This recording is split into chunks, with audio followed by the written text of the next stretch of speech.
Breaking news చూస్తున్నాం. AP మంత్రివర్గంలో ఉండేదెవరు? పవన్ కు ఏ శాఖ ఇస్తారు? కేబినెట్ లో లోకేష్ ఉంటారా? టీడీపీ నుంచి ఎవరెవరికి అవకాశం కల్పిస్తారు? బీజేపీ జనసేన నుంచి మంత్రులు అయ్యేది ఎవరు? ఇప్పుడు ఈ ప్రశ్నలే రాష్ట్ర వ్యాప్తంగా ఆసక్తిని రేపుతున్నాయి. టీడీపీలో ఎక్కువ సంఖ్యలో ఆశావాహులు ఉండటంతో కేబినెట్ కూర్పు చంద్రబాబుకు సవాలుగా మారింది. ఈసారి బీసీ, యువత, మహిళలకు ప్రాధాన్యత ఇవ్వాలని ఆలోచనలో ఉన్నట్టు తెలుస్తోంది.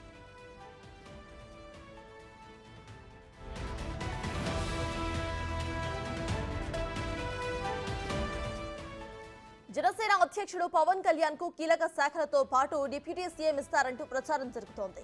ఈ క్రమంలో పవన్ కు ఏ పదవి ఇస్తారు అన్న ఉత్కంఠ నెలకొంది. ఇక జనసేన నుంచి నలుగురికి కేబినెట్ లో ప్రాధాన్యం ఇవ్వబోతున్నట్లు తెలుస్తోంది.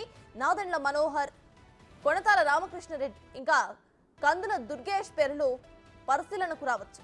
కాపు, బీసీ, ఎస్సీ, ఎస్టీ వర్గాల నుంచి మరొకరికి అవకాశం కల్పించే ఛాన్స్ ఉంది.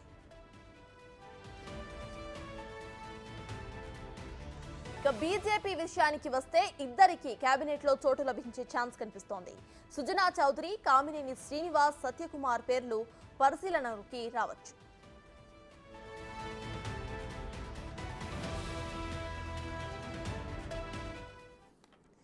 ఏపీ మంత్రివర్గంలో ఉండేది ఎవరు? ఇదే విషయంపై పూర్తి డీటెయిల్స్ ను మా associate input editor Ganesh live లో అందించడానికి సిద్ధంగా ఉన్నారు. గణేష్, చెప్పండి, ఇటు కూటమి ప్రభుత్వం ఫామ్ అయినప్పటి నుండి మంత్రివర్గంలో ఎవరు ఉంటారు అనేదే ఏపీలో హాట్ టాపిక్ గా నడుస్తోంది. ఇక కేంద్ర మంత్రివర్గంలో కూడా ఇటు చోటు వచ్చే అవకాశం ఉందని తెలుస్తోంది. సో ప్రెజెంట్ దీనిపైన అప్డేట్స్ ఏంటి?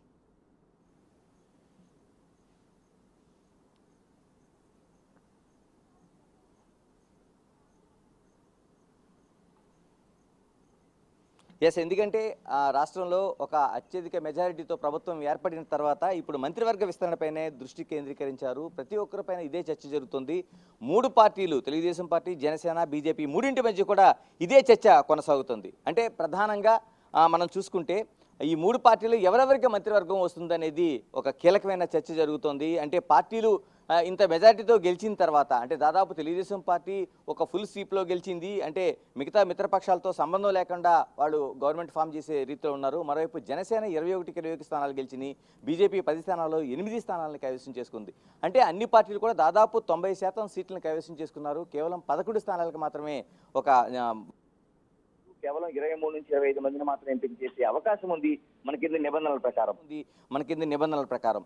అంటే దీని పరిధిలో చేయాలి కాబట్టి ఇప్పుడు కేంద్రంతో ఎన్డీఏ ప్రభుత్వంతో ఒక పొత్తుంది కాబట్టి వీళ్ళు, అంటే ఇక్కడ గెలిచిన వారిలో పార్లమెంటు సభ్యులు ఉన్నారు కాబట్టి వాళ్ళు అంటే ప్రాంతాల వారీగా, మరోవైపు కులాల వారీగా వీళ్ళని ఎంపిక చేసుకున్న తర్వాత మాత్రమే ఈ మంత్రివర్గ విస్తరణ జరుగుతుంది. ఎందుకంటే 9వ తేదీన ప్రధాని నరేంద్ర మోదీ ప్రమాణ స్వీకారం చేసిన తర్వాత దీనిపై అత్యంత క్లారిటీ వస్తుంది. తెలుగుదేశం పార్టీ నుంచి కావచ్చు, లేకపోతే జనసేన నుంచి కావచ్చు, బీజేపీ నుంచి కావచ్చు, రాష్ట్రం నుంచి ఎంపికైన పార్లమెంటు సభ్యులు ఎవరైతే ఉన్నారో వీళ్ళు ఏ స్థానాల్లో ఉంటారనేది, ఏ ప్రాంతాల నుంచి ఉంటారనేది ఒక క్లారిటీ వచ్చిన తర్వాత ఆంధ్రప్రదేశ్ రాష్ట్ర విస్తరణ సంబంధించి ఒక క్లారిటీ వస్తుంది. ఇప్పటికే అనేక అంచనాలు వేస్తున్నారు. ప్రధానంగా మనం తెలుగుదేశం పార్టీ తీసుకుంటే సీనియర్లతో పాటు యువతకు, మహిళలకు అత్యంత ప్రాధాన్యత ఇవ్వాలనేది ఇప్పటికే ఒక నిర్ణయం జరిగింది. చంద్రబాబు, మరోవైపు లోకేష్ దీనిపైన పట్టుబట్టి ఉన్నారు అందులో ప్రత్యేకంగా. ఎందుకంటే గతంలో సీనియర్ల సలహాలు తీసుకోవడానికి ఒకరిద్దరిని అవకాశం కల్పించిన ప్రధానంగా యువతకి ప్రాధాన్యత ఇవ్వాలి. ముందు నుంచి కూడా 2014 మరోవైపు 19 వరకు ఉండే, ఈ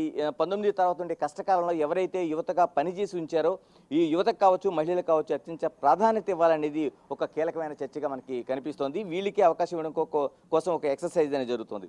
మరోవైపు అంటే సీనియర్లలోన పోటీ చేయని వారిని సైతం తీసుకోవాలా లేదనే చర్చ జరుగుతుంది. అంటే యనమల రామకృష్ణుడు కావచ్చు, లేకపోతే మిగతా వాళ్ళు దేవినేని ఉమ కావచ్చు, ఇలాంటి వారికి సంబంధించి వీళ్ళని మంత్రివర్గంలో తీసుకునే అవకాశం ఉందా లేదని కూడా చర్చ జరుగుతుంది. ఎందుకంటే సీనియర్లుగా పార్టీని అంటిపెట్టుకుని సలహాలు ఇచ్చే ఒక కీలకమైన వ్యక్తులుగా వీళ్ళకి అవకాశం ఇవ్వలేదని కూడా చర్చ జరుగుతుంది. మరోవైపు జిల్లాల వారీగా అటు శ్రీకాకుళం దగ్గర నుంచి విజయనగరం, విశాఖపట్నం, తూర్పు, పశ్చిమ, ఇలాగా నెల్లూరు వరకు ఉండే ఉమ్మడి జిల్లాలకు సంబంధించి కూడా ఎవరెవరిని ఎంపిక చేయాలి, గతంలో ఉండే సీనియర్లు, మంత్రివర్గంలో ఉన్నవారిని సైతం వీళ్ళు పేర్లు పరిశీలిస్తున్నారు. ఇప్పటికే ఆశావాహులుగా ఉన్నవారు చాలామంది, బుచ్చి చేతులు లాంటి వాళ్ళు గతంలో ఒకసారి కొద్ది కాలం మంత్రి పదవి చేశాను కాబట్టి తనకు అవకాశం ఇవ్వాలని కోరుతున్నారు. అలాగే యనమల రామకృష్ణుడు ఆయన పోటీ చేయకపోయినా ఆయనకు అవకాశం ఇచ్చే అవకాశాన్ని పరిశీలించమని ఒక విజ్ఞప్తులు వస్తున్నాయి. ఇలాగ అనేక రూపాల్లో అంటే శ్రీకాకుళం జిల్లాకు సంబంధించి కోన రవికుమార్ అంటే పార్టీని అక్కడ పటిష్టంగా నిలపడంలో కావచ్చు, అక్కడ ఉండే వైసీపీ దాడిని ఎదుర్కోవడంలో కావచ్చు ఆయన కీలకంగా ఉన్నారు. మరోవైపు ఎస్సీ ఎస్టీ బీసీ మైనారిటీకి సంబంధించిన వ్యక్తులను కూడా వీళ్ళు పరిగణలోకి తీసుకునే అవకాశం ఉంది. ప్రధానంగా మనకి ఈ కూటమికి సంబంధించి 20 నియోజకవర్గాల్లో కూటమి అభ్యర్థులు అత్యధిక స్థాయిలో గెలిచిన నేపథ్యంలో వీళ్ళకి సంబంధించి ఒక కీలకంగా ఈ నిర్ణయం జరుగుతుంది. మైనారిటీలకు కూడా ప్రాధాన్యత ఇవ్వాలనేది చూస్తున్నారు. ప్రధానంగా జనసేనకు సంబంధించి 4 సీట్లు కేటాయించే అవకాశం ఉంది. ఈ 4 సీట్లలో కూడా వీరు కూడా అంటే ఎస్సీ ఎస్టీ బీసీ సంబంధించిన ఒక ఆర్డర్ని పాటించాలి. ఎందుకంటే ప్రాంతాల వారీగా 21 నియోజకవర్గాల్లో పోటీ చేశారు కాబట్టి 21 నియోజకవర్గాల్లో ప్రాంతాల వారీగా వాళ్ళు చేయడం ఈజీ కాబట్టి ఈ నలుగురు ఎంపిక ఎలా జరుగుతుందంటే సీనియర్లో కొలతాల రామకృష్ణ ఉన్నాడు, పార్టీకి సంబంధించి మిగతా అభ్యర్థులు ఉన్నారు వీళ్ళని తీసుకోవడానికి. నాదెండ్ల మనోహర్కి అత్యంత కీలక ఉన్నారు కాబట్టి ఆయన కూడా తీసుకునే అవకాశం ఉంది. దాంతోపాటు కందుల దుర్గేష్ తూర్పుగోదావరి జిల్లా నుంచి కందుల దుర్గేష్ పార్టీని నిలబెట్టడం కావచ్చు, ఉభయ గోదావరి జిల్లాలు ఆ ప్రాంతంలో అత్యధికంగా ఆయన కీలకంగా వ్యవహరించారు. మరోవైపు ఆయన రాజమండ్రి రూరల్కు పోటీ చేయాలనుకున్న పరిస్థితుల మధ్య బుచ్చి చౌదరికి సీట్ ఇవ్వడంతో ఆయన అక్కడ నుంచి డ్రాప్ చేయడం అనేక పరిణామాలు చోటు చేసుకున్నాయి. ఇలాంటి పరిస్థితుల మధ్య ఆయన నిడదవోలు నుంచి పోటీ చేసి కూడా విజయం సాధించారు. అంటే పార్టీని అడ్డుపెట్టుకున్న వల్ల అది కూడా ఉంది. మరోవైపు పవన్ కళ్యాణ్ కీలకంగా ఒక ఎస్సీని కానీ ఎంపిక చేయాలి అనేది ఆయన కీలకంగా నిర్ణయం ఉంది కాబట్టి ఒక 4 ఈ విధి ఆర్డర్లో కూడా మనకి ఎంపిక చేసే మంత్రివర్గంలో ఎంపిక చేసే అవకాశం ఉంది. మరోవైపు బీజేపీకి సంబంధించి చూస్తే కేవలం 2 మాత్రం ఇచ్చే అవకాశం ఉంది. ఎందుకంటే 2014లో 4 మాత్రమే బీజేపీ అభ్యర్థులు గెలిచినా దాదాపు 4 మంత్రి పదవులు తీసుకునే అవకాశం ఆ రోజున వచ్చింది. కానీ ఈ రోజున ఇంత పెద్ద స్థాయిలో గెలిచిన తర్వాత మంత్రివర్గ విస్తరణలో ఉన్న చోటు కల్పించడం అనేది చాలా కష్టసాధ్యం కాబట్టి ఇప్పుడు దాదాపు 8 మంది గెలిచినా సరే 2కి మాత్రం అవకాశం కల్పించాలనేది కీలకంగా కనిపిస్తుంది. ఇందులో సుజనా చౌదరి పేరు మాత్రం అత్యంత కీలకంగా ముందుండి వినిపిస్తుంది. ఆ తర్వాత మిగతా వాళ్ళ పేర్లు ఎలా ఉంటాయనేది కాకుండా సుజనా చౌదరి పేరు మాత్రం అత్యంత కీలకంగా వినిపిస్తుంది. దీంతోపాటు 1-2 అభ్యర్థులు అంటే పార్టీని అంటిపెట్టుకున్న వాళ్ళని కూడా పరిశీలించే అవకాశం కనిపిస్తుంది. మరోవైపు ఏదైనా జనసేన అధ్యక్షుడి పైన ఒక కీలక నిర్ణయం కనిపిస్తుంది. అలాగే యువ నాయకుడిగా పార్టీ నడిపించిన ప్రధాన కార్యదర్శి తెలుగుదేశం ప్రధాన కార్యదర్శి లోకేష్ నిర్ణయం ఏంటి అనేది కూడా ఆసక్తిగా ఎదురు చూస్తున్నారు. ఎందుకంటే లోకేష్ గతంలోన మినిస్టర్గా పనిచేశారు. ఆయన అత్యంత కీలకమైన బాధ్యతలు నిర్వహించారు. ఇప్పుడు తెలుగుదేశం పార్టీ ఈ రోజున అధికారం రావడానికి యోగాలంతో పాటు అనేక పాదయాత్రలు నిర్వహించి యువతను చైతన్యం చేయడంతో అంటే అటు శ్రీకాకుళం జిల్లా నుంచి మొత్తం టోటల్గా యావత్తు కారిడార్ అంతా ఆంధ్రప్రదేశ్ రాష్ట్రం అంతా తిరిగి ఆయన చైతన్యం చేసిన పరిస్థితులు మనకు కనిపిస్తున్నాయి. అనేక కేసుల్ని ఒడిదుడుకుల్ని ఎదుర్కొన్నారు. చంద్రబాబు నాయుడుతో పాటు ఆయన అనేక సుదీర్ఘమైన ప్రయాణం చేశారు. మరోవైపు ఆయన ఈ టైంలో అంటే కేంద్ర పార్టీ జాతీయ కార్యదర్శి హోదాలో ఉన్నారు కాబట్టి పార్టీని ఇదే స్థాయిలో నడిపించడం కోసం మరింత పటిష్టంగా పార్టీని నిలపడం కోసం ఆయన మంత్రి పదవిలో ఉంటారా లేకపోతే పార్టీ బాధ్యతల్లో కీలకంగా వ్యవహరించి అందరినీ సమన్వయం చేస్తారనేది ఒక పెద్ద చర్చ జరుగుతుంది. ఎందుకంటే ఆయన ప్రధానంగా పార్టీ ప్రధాన కార్యదర్శిగా తీసుకున్న నిర్ణయం పార్టీని ఈ రోజున ఈ స్థాయికి తీసుకొచ్చింది అనేది ప్రతి ఒక్కరూ విశ్వసిస్తున్నారు. ఆ రోజున ఏదైతే ఆయన చిన్నవాడు వయసులో అనుభవం లేదు అనే అనేక విమర్శల మధ్య లోకేష్ దాన్నింటినీ తిప్పికొట్టి ఈ రోజున పార్టీని ఏకతాటిపై నిలపడంలోనూ అనేక మంది అసంతృప్తులను చల్లార్చడంలోనూ అనేక మంది పార్టీకి వ్యతిరేకంగా పనిచేసిన వాళ్ళని బయటికి పంపించి పార్టీని పటిష్టం చేయడంలోనూ లోకేష్ అత్యంత కీలకంగా వ్యవహరించారు. కాబట్టి ఆయన ఇదే రూపంలో ఆయన పార్టీని సమర్థవంతంగా ఒక తాటిపై నడిపించడం కోసం ఆయన పదవి తీసుకోకుండా ఉంటారనేది వినిపిస్తుంది. అయితే చాలామంది మెజారిటీ సభ్యులు మాత్రం ఆయన ఖచ్చితంగా మంత్రివర్గంలో ఉండాల్సిందే, ఒక కీలకమైన స్థానంలో ఉండాల్సిందే అనేది అభిప్రాయాలు అయితే వ్యక్తం చేస్తున్నారు. మరోవైపు జనసేన అధ్యక్షుడు పవన్ కళ్యాణ్కి సంబంధించి ఒక కీలకమైన అంశంగా మనం పరిగణించాలి. ఎందుకంటే ఈ రాష్ట్రంలో ప్రతిపక్షమే లేకుండా పోయిన పరిస్థితి ఉంది. ఎందుకంటే అనేక గణాంకాలు అనేక అభిప్రాయాలు లేకపోతే కాన్స్టిట్యూషన్స్ పార్లమెంటరీ శాసనసభ నియమాల ప్రకారం చూసుకుంటే కనీసం 18 మంది ఉంటే తప్ప ప్రధాన ప్రతిపక్షం ఉండదనే ఒక వ్యాఖ్యలు అయితే వినిపిస్తున్నాయి. ఇలాంటి పరిస్థితుల మధ్య 11 సీట్లతో ఉన్న వైసీపీకి ప్రతిపక్షం దక్కే అవకాశం ఏమాత్రం కనిపించటం లేదని వ్యాఖ్యలు వినిపిస్తున్నాయి.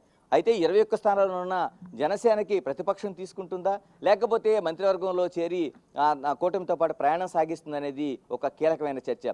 అయితే పవన్ కళ్యాణ్ దీనికి అనేక రూపాల సమాధానం ఇచ్చారు. అంటే మనం కూటమిలో ప్రయాణం చేస్తూనే బాధ్యతగా ప్రభుత్వం నడిపించడంలో కావచ్చు, ఆంధ్రప్రదేశ్ పునర్నిర్మాణంలో భాగస్వామ్యం కావడం కోసం ఒక ప్రతిపక్ష పాత్రలో ఉండాల్సిన అవసరం ఉందనేది ఆయన దిశానిర్దేశం చేశారు 21 ఎమ్మెల్యేలకి.